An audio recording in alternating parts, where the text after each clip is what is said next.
কাঁচা কাঁঠাল রান্না করা মোটামুটি কম বেশি সবাই খেয়েছে, কিন্তু আমি কখনো ট্রাই করিনি। তো ভাবলাম এবার কাঁচা কাঁঠাল আমার একবার অবশ্যই ট্রাই করা উচিত। তো যেভাবে সেই যখন কাঁচা কাঁঠালের সিজন ছিল তখন আমি এই কাঁচা কাঁঠালটা রান্না করে খেয়েছি। তো আপনাদের সাথে আজকে সেই ভিডিওটি আমি শেয়ার করব।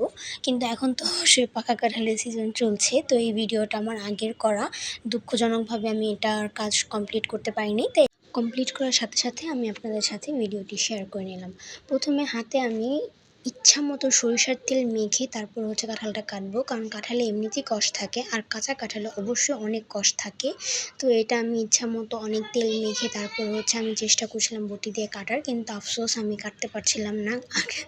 কাঁচা কাঁঠালের শক্তির সাথে আমি পারছিলাম না, এতটাই দুঃখজনক কথা এটা। যাই হোক, পরে আমার হাজব্যান্ড সেই করলো কি আমার কাছ থেকে নিয়ে তারপর কাঁঠালটা আমাকে কেটে দিয়েছে, কারণ এটা আমার দ্বারা কখনোই পসিবল হচ্ছিল না কাটা। আমি অনেক চেষ্টা করছিলাম কাটার, দেখেন কতটা চেষ্টা করছি, বাট আমার দ্বারা এটা হচ্ছিল না। তো যাই হোক, সে এটা কেটে দিয়েছে। এই যে সে এখন কোনো রকম কোনো তেল মাখা ছাড়াই এসে কাজে লেগে পড়েছে। যাই হোক, এখন এসে এটা এই যে কেটে দিচ্ছে।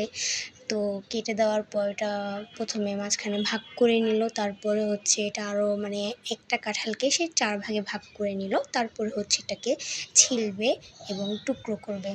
যে খুব সুন্দর করে কাটছিল, এতটা সুন্দরভাবে কাটছিল, আমি আবার এখানে একটু মজা নিচ্ছিলাম যে সে এত অভিজ্ঞ হলো কীভাবে, আগে করেছে কি না। তো যাই হোক, এটা জাস্ট একটা ফান ছিল। এই যে সে সুন্দর করে এই যে খোসাটা ছাড়িয়ে নিচ্ছিল, খুব সুন্দর করে ছাড়াচ্ছিল, এই যে একদম প্রফেশনালভাবে। সে কিন্তু মোটেই এসবে প্রফেশনাল না, আমি জাস্ট মজা করে বলছি এগুলো। সে আমাকে এখানে একটু হেল্প করার জন্য আর কি করে দিচ্ছে, কারণ এটা আমার দ্বারা হচ্ছিল না। তো এখানে সে সুন্দর করে এটা কেটে দিচ্ছিল, একদম এই যে সুন্দর করে আগে ছিলে নিল, খোসাটা ছাড়িয়ে নিল, তারপরে এখন এটা মাঝখানে কেটে বড় বড় টুকরো করবে, কারণ এটা আমি আজকে মাংসের মতো রান্না করবো। ওই যে বলে না মাংস ছাড়াই মাংস রান্না, ওরকম আর কি আজকে রান্নাটা করতে যাচ্ছি আমি। তো এখানে আমি এই যে কচি যে বিচিগুলো হয় সেগুলো আবার আমি নিয়ে খাচ্ছিলাম এবং দেখছিলাম যে এটা খেতে পুরো বাদামের মতো লাগছে অনেকটা। তো আমার দেখা দেখি আমার ছেলেও নিচ্ছিল, সেও খাচ্ছে আর বলছে কি মাম্মাম এটা খুব খেতে বাদামের মতো লাগছে এবং অনেক মজা। এবং আমি একটা ক্লিপ দেখাচ্ছি, দেখেন। এখানে এসে কচি বিচিটা খাচ্ছে আর মানে রিভিউ দিচ্ছে যে এটা খুবই মজা, ইয়াম্মি, টেস্টি, এক্সেট্রা এক্সেট্রা সে বলছে, এবং তার এক্সপ্রেশনটা দেখেন, জাস্ট মানে একদম প্রফেশনাল। তো যাই হোক, এখানে যে আমার কাঁচা কাঁঠালগুলো আমার টুকরো করা শেষ, একদম বড় বড় টুকরো করেছি। এখন এটা সুন্দর করে পানিতে পরিষ্কার করে নেব। এটা কিন্তু আমি আজকে পুরো মাংসের মতো রান্না করব। এবং আমি এই যে কাঁচা কাঁঠালগুলো সুন্দর করে আমি ধুয়ে নিলাম, ধুয়ে উঠিয়ে পানি ঝরিয়ে নিব অবশ্যই, কারণ পানি না ঝরিয়ে নিলে বা পানি বেরোবে থেকে। এটা আমি প্রথমে একটু ভেজে নেব, হলুদ আর লবণ একটু মিশিয়ে তারপরে আমি ভেজে নেব, যার কারণে পানিটা আগে ঝরিয়ে নিচ্ছি। তো আমার পানি ঝরানো শেষ হয়ে গেছে। এখন আমি একটা পাত্রে নিয়ে তারপরে কিছু হলুদ এবং লবণ মিশিয়ে ভালো করে মেখে তারপরে আমি এটা ভেজে নেব।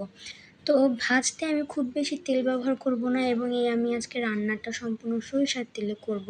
সরিষার তেলে করলে কি একটা যে ঝাঁঝ আসবে, একটা ঘ্রাণ আসবে, ওটা মানে খেতেও ভালো লাগবে, মানে একটা অন্যরকম একটা স্বাদ আসবে। তো সেই জন্য আমি এখানে সরিষার তেলটা ব্যবহার করছি। এই জন্য সরিষার তেল প্রথমে দিয়ে দিলাম প্যানের মধ্যে, দিয়ে তেলটা যখন গরম হয়েছে তখন আমি কাঁঠালের টুকরোগুলো যে কাটা ওগুলো আমি দিয়ে দিলাম, সুন্দর করে আমি ভাজবো। দেখেন এই যে ব্রাউন ব্রাউন করে আমি ভেজে নিচ্ছি। এই ব্রাউন কালার করে যখন আমার ভাজা হয়ে গেছে, এখন আমি এগুলো নামিয়ে নেবো। এই যে আমার নামানো শেষ। এখন আমি এটা রান্নার প্রসেসিংয়ে যাব। এখানে আমি একটা স্পেশাল মশলা তৈরি করেছি আজকে মাংসে, সেটা আমি সময় সাপেক্ষ দেখাতে পারিনি, আমি বলে দিচ্ছি। এখানে আমি বড় এলাচ নিয়েছি, তারপরে দারচিনি, শাহি জিরা, তারপরে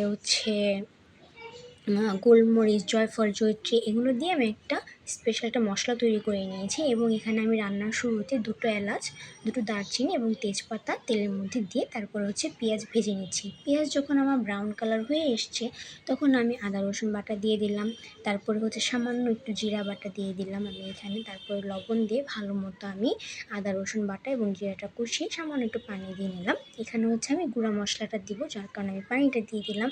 এখন আমি এই গুঁড়া মশলাগুলো দিয়ে দিব। এই যে এখানে আমি ধনিয়া গুঁড়া দিলাম, তারপরে আমি যে মশলার কথাটা বলেছিলাম, যেটা আমি স্পেশাল একটা মশলা তৈরি করেছি, আমি সেই মশলাটা দিয়ে দিলাম। তারপরে এটা কিছুক্ষণ কষানোর পর যখন আমার তেলটা ছেড়ে আসবে, তার কিছুক্ষণ পর আমি একটু মরিচের গুঁড়া দিলাম। অবশ্যই একটু ঝাল লাগবে, কিন্তু আমি এখানে কোনো হলুদ গুঁড়া ব্যবহার করব না, কারণ আমি যা আগে ব্যবহার করেছি সেই কালারটাই থাকবে, আর কোনো আমার কালার মানে এক্সট্রা কালার আর দরকার নেই। তো যাই হোক আমি এখানে ভালো করে একটু পানি দিয়ে কষিয়ে নিচ্ছিলাম। দেখেন কি সুন্দর একটা কালার এসছে মশলার। এখন যে আমি আগে যে কাঁঠাল ভেজে রেখেছিলাম সেগুলো দিয়ে দিচ্ছি। এগুলো দিয়ে আমি ভালো করে আস্তে নেড়ে চেড়ে দিব। নেড়ে চেড়ে দেওয়ার পর আমি ঢেকে ঢেকে এটাকে কষাবো। কষানোর পর আমি এর মধ্যে হালকা একটু গরম পানি দিয়ে দিব। এই যে আমি দেখেন একটু ঢেকে ঢেকে আর কি কষাচ্ছিলাম। এখানে এখন আমি পানি অ্যাড করিনি। আমি এই যে কষানো প্রায় শেষ। এখন আমি এর মধ্যে পানি দিয়ে দেব। একটু কুসুম গরম পানিটা দিব। কারণ এটা আমার অলরেডি ভাজা, মানে প্রায় আমার সিদ্ধ হওয়া, আধা সিদ্ধ হওয়া। এখন আমার অতটাও সিদ্ধ হওয়ার দরকার নেই। এই যে আমি সামান্য পানি দিয়ে দিলাম। এখন হচ্ছে এটা আমি আরেকটু নেড়ে চেড়ে ঢেকে রাখবো।